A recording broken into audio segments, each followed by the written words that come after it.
Since 2007, the School of Environment and Sustainability has been creating exceptional professionals coming out of 2 thesis-oriented programs, 2 professional degree programs, and an undergraduate certificate. The school has set itself up to tackle the most pressing and complex challenges when we think about the environment and sustainability. This would include big questions like, how do we sustain ecosystems into the future? How do we ensure water security for a growing global population? And what does it mean to have a sustainable community? We've been very fortunate to attract some of the best faculty from around the world, as well as a cohort of amazing students.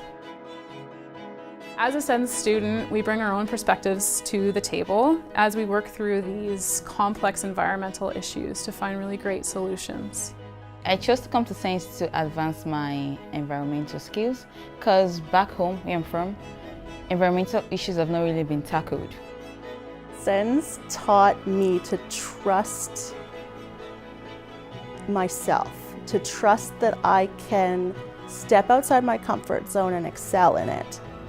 For me, at the end of the day, it boils down to, as I say, the diversity. I'm not only talking about from educational backgrounds, I'm talking about cultures, I'm talking about ethnicities, and most importantly, schools of thought.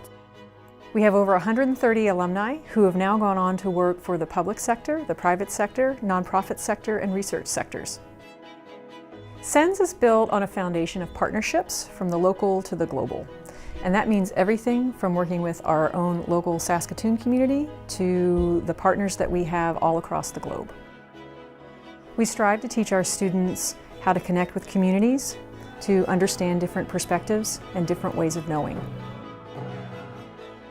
The biggest thing I like about studying at SENS is it incorporates that interdisciplinary approach, but it also really relies a lot on traditional knowledge of Aboriginal people. Being Aboriginal myself and hearing stories growing up, I just find that it's incredibly important that we preserve that knowledge and use it in our research.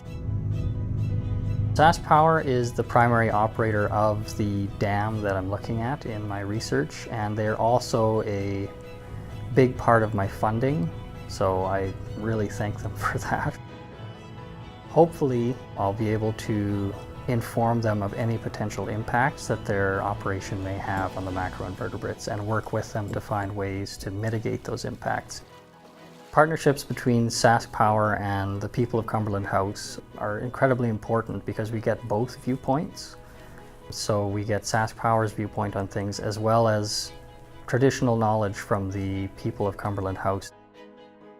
When we make connection with our partners, whether they're in industry or they're a community partner or they're in the public sector, that's where we find that real change begins to happen.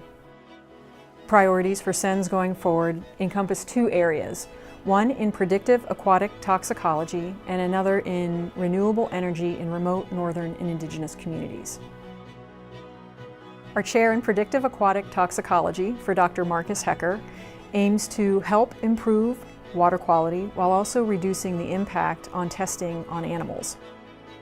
Our chair in renewable energy and remote northern and indigenous communities for Dr. Greg Peltzer aims to look at the potential for renewable energy in the province, in Canada, and across the Arctic, and how all communities can benefit from it. It's a real privilege to work in a school where you have such a diverse group of faculty as well as students. Every day you come in and get exposed to new ideas, new ways of thinking, and creative ideas that you wouldn't have on your own. We have already accomplished so much since 2007, and the future for SENS is very bright.